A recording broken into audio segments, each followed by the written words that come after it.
Hey there. Let's get mad.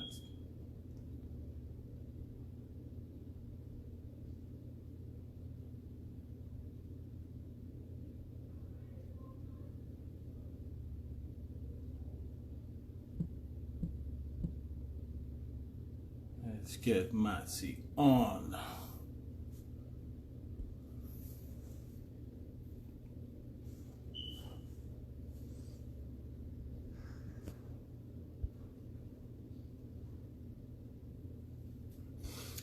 Hey there, we're getting Matsi on.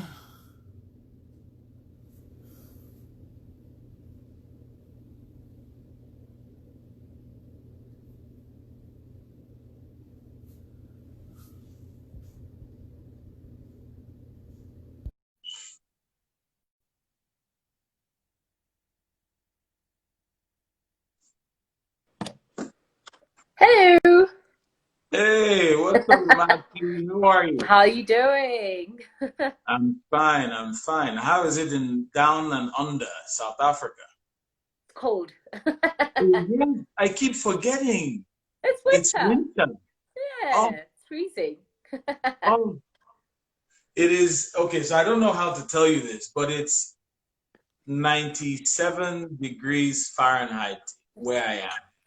Oh wow. It is very nice and warm. I'm so Oh happy my I'm God. not in Europe right now. And it's also Jeez. during the day, right? Yes, yes, correct. So we're doing a proper time zone here. What time is it for you? 7, right? It's 7 o'clock, yeah, just gone after 7. Jeez, so how's your week been? I mean, how are things going? It's a better week. Last week was slightly busy because we launched a business campaign with Nedbank. I think you saw that. So that's been I keeping saw me that. very. I saw that. The video looked good. What is that campaign about? Well, it's called the Business Ignite, Nedbank Business Ignite, and it's looking for companies that have been able to pivot and be relevant during this time of COVID. And for that, they will get some exposure on radios, 702 and Cape Talk, which are big prominent radio stations in South Africa. So that kind of exposure, A, is great because it's free exposure. You don't have to pay for it. And then for the top 5 winners, because there's going to be 5 winners, they'll be able to get 3 months incubation, which is kind of us engaging their business, understanding their digital needs, if they Okay, need to okay. scale, introducing them to the relevant people in the industry. So yeah, so I'm looking forward to that. It's quite exciting. Who's going to be doing the mentorship for that one? I have a couple of partners, that run incubation programs. I have partners that, they themselves have scaled businesses. They're experts in digital, interventions for businesses. So we obviously have to do a needs analysis. It's not going to be like Mm, a cookie cutting machine where we bring right. them in and do the same thing. It's like understanding where they are on their journey and then putting them in touch with the relevant people and then also with the relevant interventions. Okay. Anyway, so that's a nice intro, but I wanted to step back a bit. I want to know, and certainly our fans are very interested in knowing who Matsi is. And not just the new you, which I describe as, established and doing very well and put together, but, take us back a Boring. little bit. No, I'm serious. I'm serious. I want to go back. I want to go back to the early years, you at 8 years old. What were you like at school or, in the early days? I feel like I've always been understated. I'm not Okay. the loud, verbose, life of the party kind of person. But I think when I was in my early 20s, somebody once mentioned that, and I had no idea what she meant. But like I stood up and I said something. It was my God's child's christening, and she's like, Okay. "God, you have so much presence." And all I did Hmm. was just stand up and just say something about my godchild, and then I realized, okay, well, there's clearly something that other people are seeing that I don't see. But then also when I look back at me as a person growing up, I've always assumed leadership roles. So in primary school, I was a prefect. And then in high school, I One of was those, huh? One of those. we wore those little badges. So And then in high school, I was a vice, a head girl, drama Okay. captain. Drama captain. I mean, I was surprised that anybody would choose me as a drama captain. House captain, and I played for like first team hockey. So I was quite. Wait, for which sport? Sorry, your internet went out for a second. You play? Did you say you did any sports? You say on a varsity team or something like that?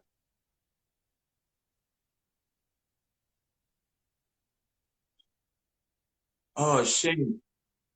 Oh, hockey, hockey. Yes, yes, yes. Sorry, no. Just so you know, it went. It's not the wonderful South African accent that I absolutely love.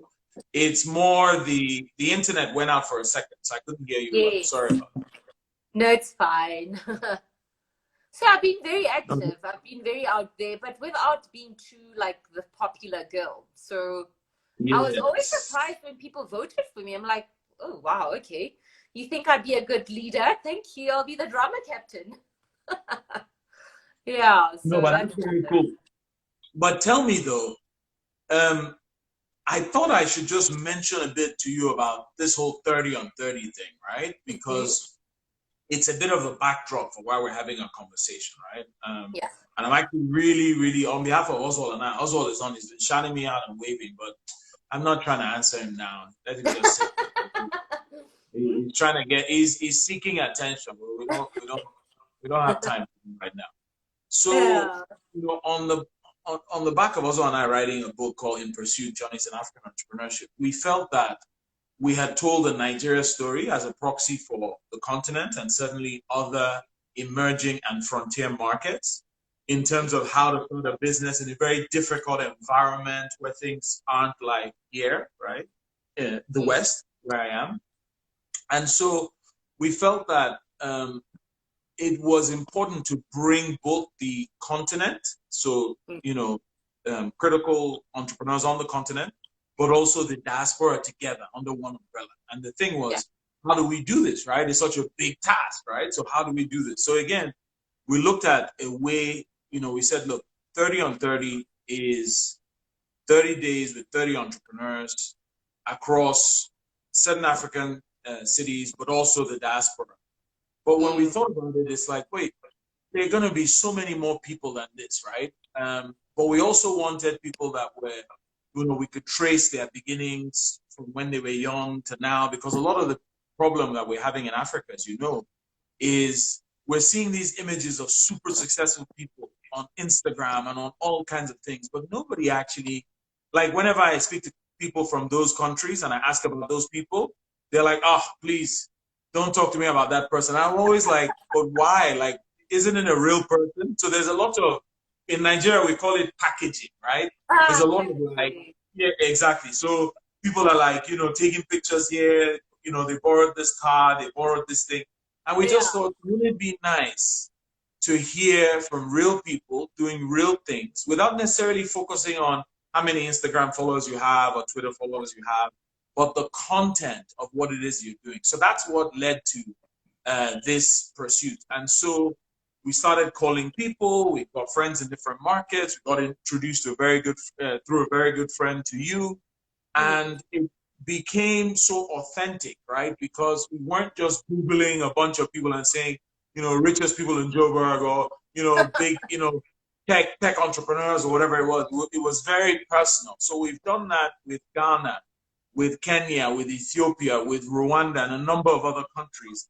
And over the next, and also, as I said, the diaspora. And so over the next couple of weeks and months, we hope to roll out that program. So we're starting with the first 10, right? Which you are, the first woman, pushing the charge, because we believe that Africa's future is female. It therefore made sense that we would have a lot of women coming on the platform and telling us all the fantastic stuff we're doing. So I just wanted to give that as a bit of a backdrop to you, but also to some people who are like, well, what's this 30-30, 30 on 30. So that's really what it is. You froze a bit. Oh no, internet, telecom, MTN, wake up.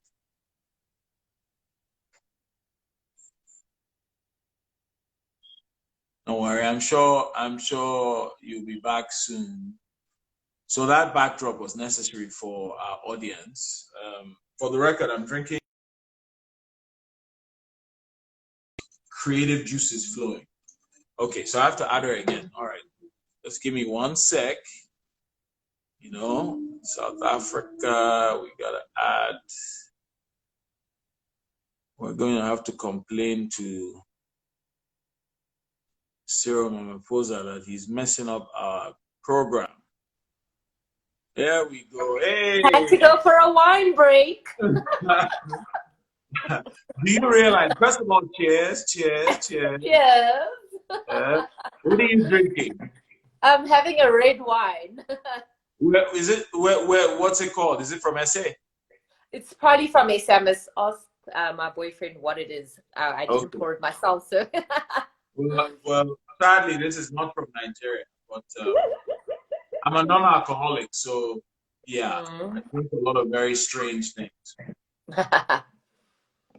Sorry for that. My network is also not that great. I just moved into my new space, and we won't put on blast who you use, but we just hope that the network stays intact. And I also think that, there's a lot of people online these days, right? So there's lots of video stuff happening and stuff. And so, yeah, it's all shared networks.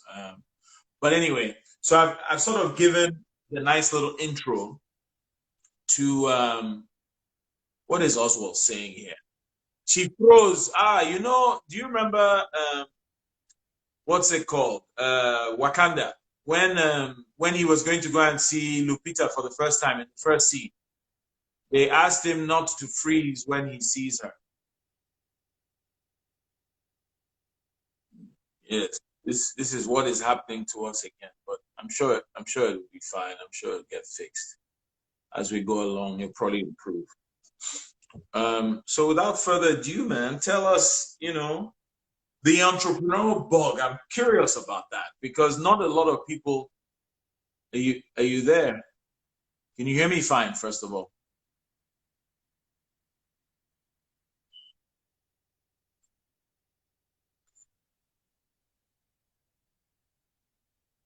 Please tell your boyfriend he must hold the wire and put one leg up as an antenna, please. Can you hear her? He should try holding the wire and putting one leg up because that's what we used to do in Lagos and it worked very well. Exactly. Yeah, we'll push through it. Don't worry, we'll push through it. The internet will work. We'll pray over it now. All the prayer warriors on this, if you want to hear Matsi tell you some things, then you better start praying for our internet in South Africa that it will not disappoint us. We'll just give her a few seconds. But anyway, I remember in those days when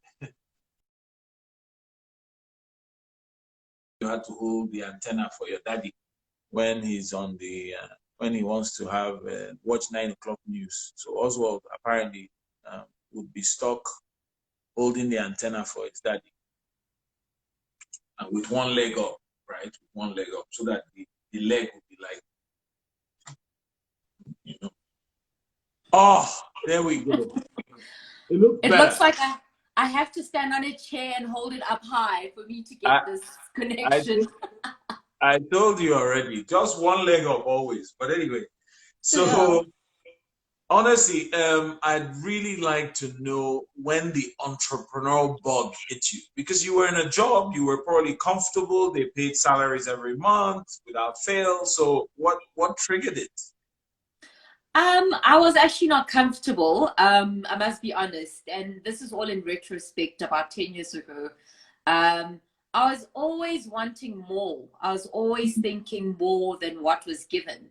I remember I was part of an internship at Investec, and our internship supervisor was shocked one day when I woke up and I thought, I think I should get business cards because, I'm always meeting people. I'd love for them to know about me As and an what I intern. do and promote the business. And then I went to her and I said, I think I should get business cards. And she's like, listen, I've been working at this bank for years. I don't even have business cards. So what makes you think you deserve business cards? So I've always wanted more. And I mean, I started off in banking. I used to work in the private bank. I used to look at how much people are earning, and I was like, these are a lot of numbers. Surely there's a bigger picture. And I mean, surely the people, and some of them were young. I mean, some of them were quite young. So I was just surprised and curious as to what it is that they're doing. And something just led me to leaving because I only lost it there for 2 years. And when I left, I had no idea. All I think I told myself is save up for 3 months worth of salary. I was never comfortable. I've always, there's always that itch. So I can't say I was comfortable. And then I decided that I need to leave. It's like, no, I was constantly thinking and wanting more and very curious as to what happens. And my mind was always, thinking as somebody who was already up there, somebody who deserved business cards. No, but I think that's an interesting one. So that then led you. So what was your first hustle? What was, in the 3 months, what were you doing? What was a typical day like? I mean, how did you then sort of spur yourself on to, setting up a business, and, what were the sort of initial building blocks of that process? I'm a firm believer of what's going to happen in your life will happen, right? So every day, my mindset is one of just wake up and step into your destiny and what is meant to happen. I'm sure you've heard the saying, Muktab, it is written. And I'm a firm believer of our life stories are already told. It's just a function of waking up every morning and stepping into your story and living it. So I never really thought of it as a hustle. I mean, the idea of staying for me was much more frightening than the idea of leaving. I mean, a lot of people are scared of leaving their jobs, of leaving their comforts. Who's going to pay for their car? All I had was my car, my first car. I didn't have a bond. I've always been very asset light and very lean. So I didn't buy a house with my first salary or my first year of salaries. Nothing really drove me to kind of really settling myself down into something because you're constantly moving. So when I left, I decided to go back home. So back home is in the Free State, a small little village. It's not a village, it's a town. I'd be offending a lot of people if I say it's a village. It's a town. I'm not from a village. I'm from a town. So, I decided to go home. I decided to just go rebase myself, go figure things out. And when I got home that day, when I literally arrived, my mom, she has a big property. So there was a cottage that she was renting out to a doctor. In fact, a Nigerian doctor that was working at the local hospital. And his wife used to work for the University of the Free State. And she was curious because it's like, Matsi is this young person who's now like doing interesting things in big Johannesburg. Why is she coming back home? Why did she pack all her bags and leave that life behind? You're working at Investec, which is a huge, beautiful bank. You've seen it, and you've seen what kind of institution it is. And everybody looks up to that and aspires to be there. But I decided to pack up and go back to my little town. And the first day when I arrived, I met this lady who was married to this Nigerian doctor. She used to work for the University of the Free State. She wanted to find out, okay, what's happened, Matsi? Is everything okay? Like, why did you come back? And then I told her, well, I quit my job and I decided that I'm going to do some work with my mom, work with small businesses there in the Free State. And she's like, well, I work at the university. We just got some money from the Netherlands and we're looking for somebody who's going to help us develop small businesses in this small rural area, rural part of the country. And so everything led to the next thing. She introduced me to the professor. He loved the idea that, I have all this learning and experience. And I felt like I've never started a business in my life. Like, what could I teach small businesses? Like, well, you'd be surprised how much you know by virtue of having studied, having the networks and the exposure that you've had. There's a lot you can add. So that's kind of where it started. And the one thing that I knew and the one thing I made clear is that I'm not looking for a job. So I'm not going to work for the university. If I wanted to work, I'll be hustling in Johannesburg. However, I just said to him, like, listen, I'm going to invoice you. I'm going to, start a business, open and register a business, and I'm going to invoice you. I remember the first invoice was a fraction of what I used to earn as an intern at an investment bank. It was laughable, but my mom and I remember that day quite clearly when she said, you know what, Matsi, it's not about the money, it's about the opportunity. You now Right. have a university that wants to tap into your knowledge, your networks, your ability, and the money will follow. So don't worry about the little 2,000 rands that they'll be paying you. Right. It's not even Right. going to cover your car. It's not going to cover anything, but you have an opportunity to plug yourself into working for an institution, working with an institution and learning. So that's where it all started in 2010. Yeah, it's been Okay. 10 years of since that day when I made that call. I met my first client. I was very clear and intentional around I'm not going to work for you because if I needed to work, I'll go back to Joburg. I will invoice you. Absolutely. Yeah, so it's kind of where it started. Well, how did you so how did you evolve in terms of something like pricing, right? Because this is like consulting services, right? Yes. Um, how did you sort of think through and obviously I'm pretty sure you're not doing the 2,000 rand or whatever anymore, right? Your rates have gone up. I'm sure. So how did By you sort of multiples. by multiples exactly? But how do you sort of think of pricing in the early days? Because a lot of Yeah. times, especially with a business that's a consulting business, right? Yeah. It's your time. It's things that it's not like a bottle of water where you sort of put a price and it's very easy. So how did you Correct. figure that part out? Well, it's every step leads to a bigger step. And I didn't know what I needed to do. I knew that what was on the table was 2,000 rands, and I Right, needed to fuel up my car. I needed to be able right. to get data for my internet. Mm-hmm. um, and I think the more you become exposed, because what then happened is that Professor Yahan was like, I only have 2,000 rands, but by the end of that year I had already like started selling other services where I was earning more. So now instead of just doing mentorship, spending time with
doing, what I am doing. I'm going to talk about what I'm doing. You're going to tell me what you're doing. And the audience, we want solution. We know what the problems are. So we want Yes. solution now. Okay? Yes. All right. So I'm going to Dial kill right this back. one till we kill clean, and we're going to dial right back in. So everybody, make sure you come right back in 1 minute. Let me save this properly. Oh gosh.